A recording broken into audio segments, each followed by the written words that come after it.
Hello everybody, this is Zonab again.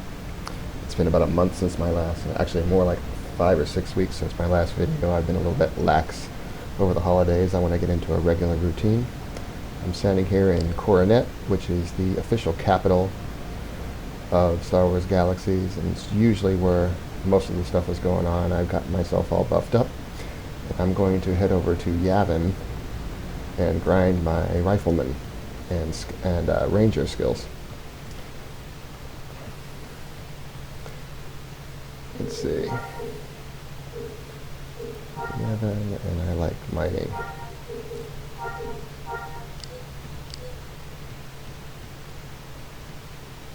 And so if you've never watched any of Star Wars Galaxies, you'll actually get to see me travel here, which is not very spectacular. It just loads a new zone.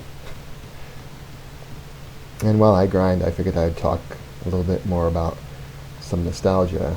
Last video I talked about how I got into the guild LVN, Leviathan, and this time I'll talk a little bit more about how things started going. There's a shuttle bug right now. There we go, it's working. That sometimes the shuttle comes in and it looks like it's about to let you in, and it'll land and then just disappear. And you can time it and actually fly off in it, but if you miss it, then you wait for another minute or so, which is not the end of the world, but it's mildly irritating. Mission terminals are back here.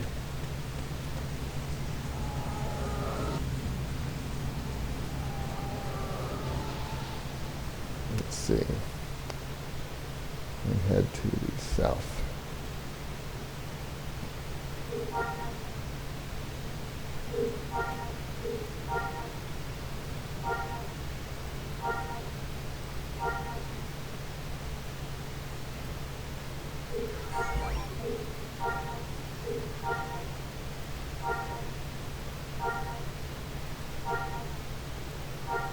Watching me pull missions is not very exciting.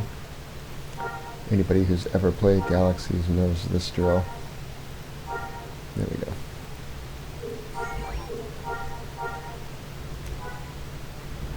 I should have the volume issue resolved from the last video.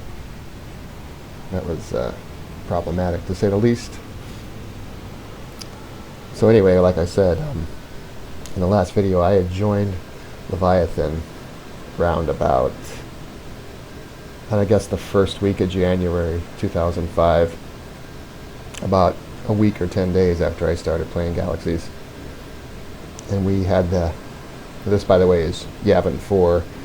If you're not familiar with the name Yavin 4, this is the moon from the end of Episode 4, which is the original Star Wars, where they got ready to blow up the Death Star. So there's actually the old temple here, where they actually launched the ships from. But I joined that guild, and I was just working on marksman and bounty hunter. I wanted to be a bounty hunter before I knew how hard that grind was. And that was, in those days, you actually had to master marksman and scout before you could become a bounty hunter.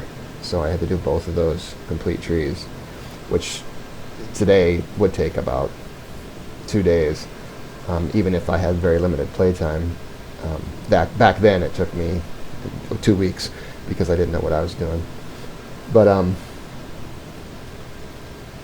we one day in guild chat, there was actually, and this is like the most, like the epic group event that really got me hooked on the game. We just in guild chat, which, you know, there's just a window where you can actually talk. Like you can see Hans is here. He's our guy from Asia who talks once in a while.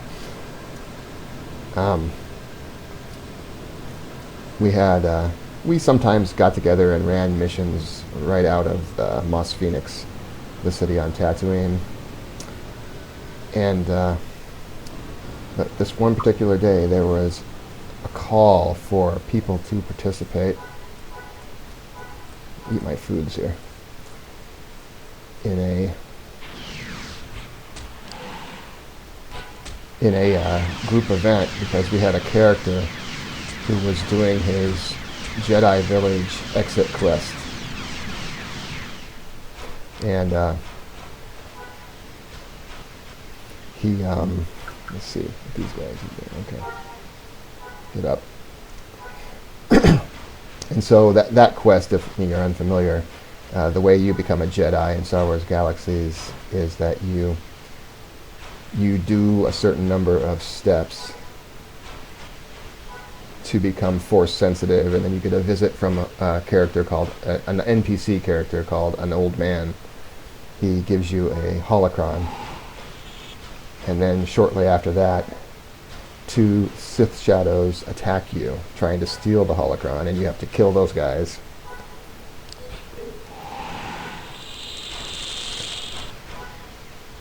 And once you kill those guys, you loot from them a data pad that sends you to a waypoint on, I believe it's always on the planet you're on. I could be wrong about that. You go over there, and you kill some more Sith shadows between 2 and 4. And then you loot from them a data pad that sends you to a village on the planet Dathomir.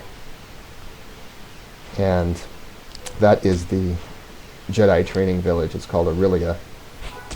And before you get that second data pad, you can't enter the village. There's a fog, a spherical or a radius around the village. There's a fog that prevents you from entering it until you've received that data pad. You'll just get kicked out of there. So once you get there, you go to the village, and then you do quests. And the quests are given out by NPCs, 4 NPCs per phase, and there are 4 phases to the village. Come on. And the phases change once every 3 weeks. So you get a quest, you have 3 weeks to complete the quest, and they're not very complicated. They don't take you more than an hour or 2 for like the longest, hardest one. But then you have to grind a ton of XP in your regular combat profession. Like right now, I'm a rifleman, and I assume it's similar to Terraskazi, or unarmed. But I would have to grind XP, then convert it to Force sensitive XP, so I could train my branch that I've unlocked by doing the quest in the phase. It's pretty complicated, and I don't know why I'm explaining it all. In any case, this is like 12 weeks, 12 to 18 weeks of work just to get out of that village. And once you achieve that village, you get a second visit from an old man. And he gives you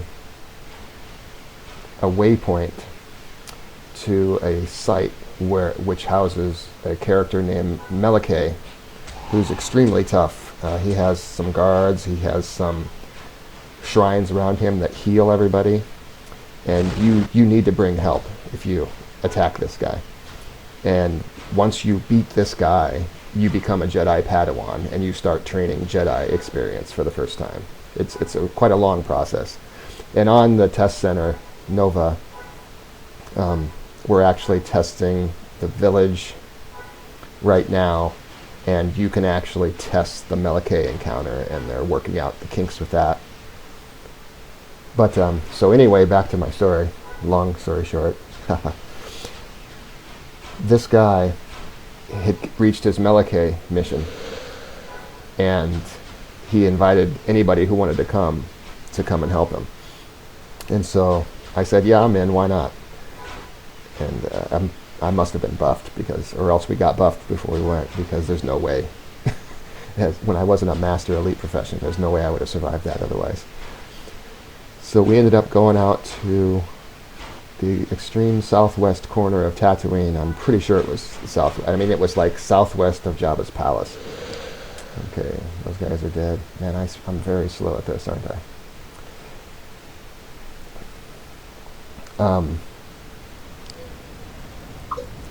So we went out there, we fought this guy, and we must have had about 7 people out there to fight this guy. And it took us 10 or 12 minutes to kill everybody. It's quite a tough mission, actually. So we finally killed him, and he sat down and meditated, and it was really quite epic. It was like the first group get-together to come and help another person achieve something like that I experienced. And what was really cool about it was that at the end of that, we were getting ready to leave, and one of the guys said, "Hey, I need a speeder bike. Mine got blown up." Because your speeder bikes can get blown up by these guys, your targets. That's why I'm pulling these guys actually over here now, because I don't want them to hit my bike. So his bike got blown up. He asked if somebody had one, and I happened to have a spare speeder bike on me. So I gave it to him, just, "Hey, here's a speeder bike." It's not really a big deal. Somebody had given them to me, I'm pretty sure. But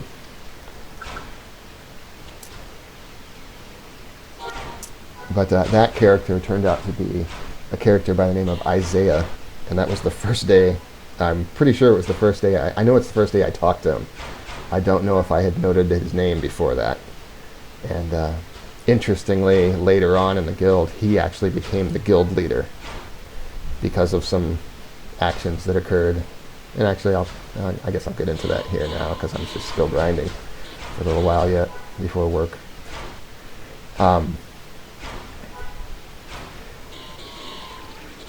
This is getting a little hairy.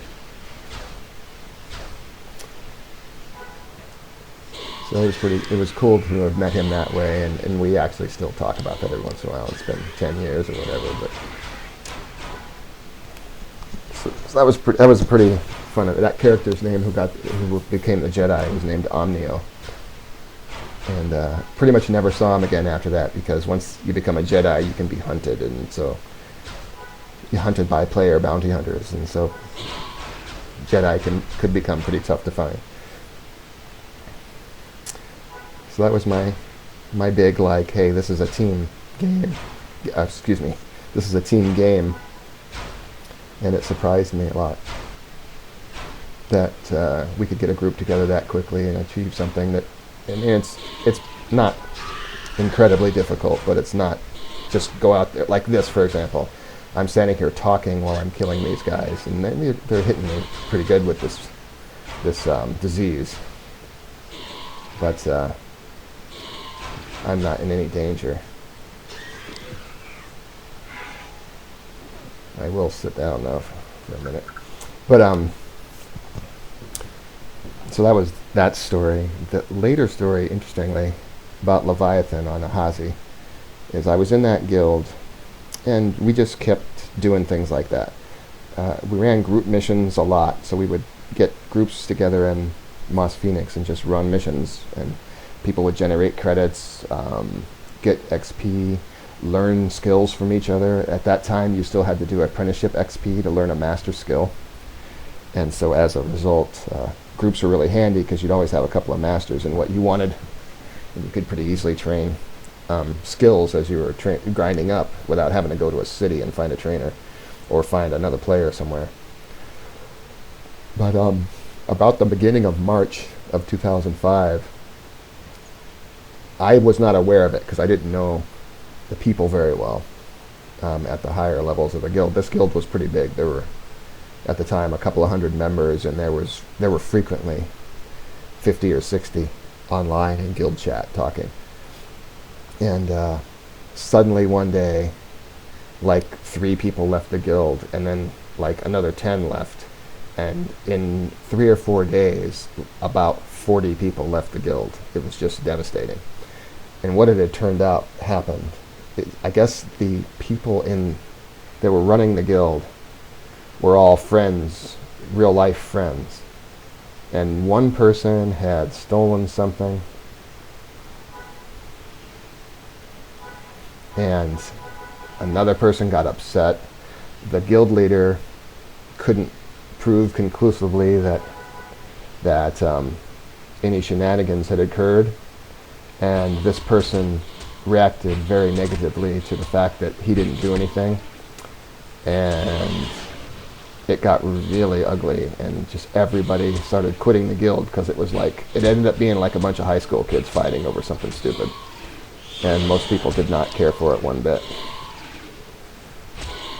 And So people just started leaving the guild in droves, and eventually the guild leader sent an email, a guild email, titled "The Implosion of a Guild,"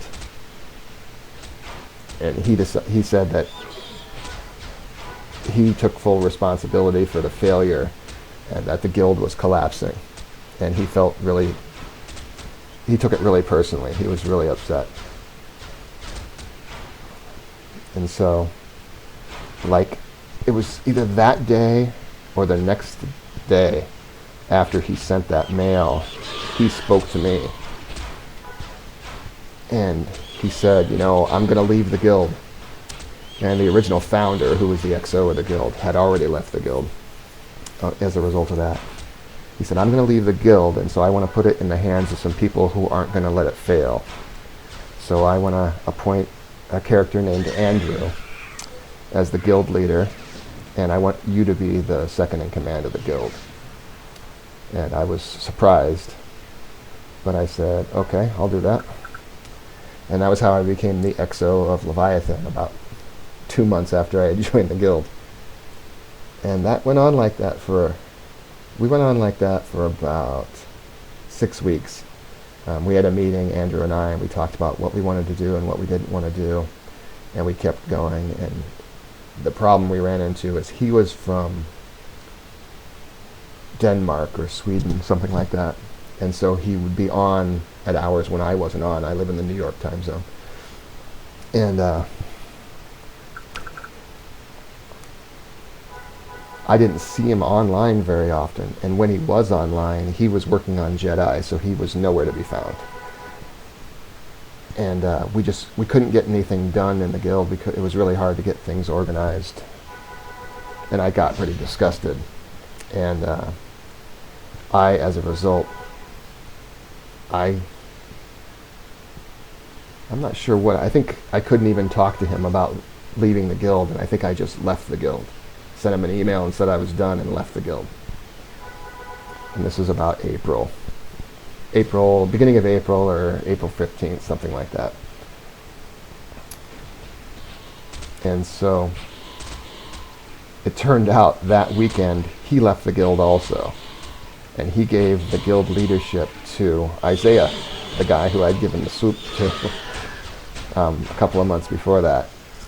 And that's the story of how Isaiah became the guild leader of Leviathan, LVN, on Ahazi. And he, from that time until the closing of Star Wars Galaxies, remained the guild leader of LVN. And he propelled it upward. It became a huge rebel PvP guild. It was, I think, pretty well respected most of the time. And he did a really fine job with it. I actually got to go back a couple of years later, 2 or 3 years later, and speak to the guild about how I was impressed with what they had done and how I had almost actually closed the guild. I had the rights to shut the guild down, and I almost just closed it because there was never anybody on, and I was so disgusted with me being the only one with the tag around, and that would have been a mistake. And so that's how Isaiah became the guild leader of LVN. And I was ungilded for quite a while. I had a friend in the guild. His main character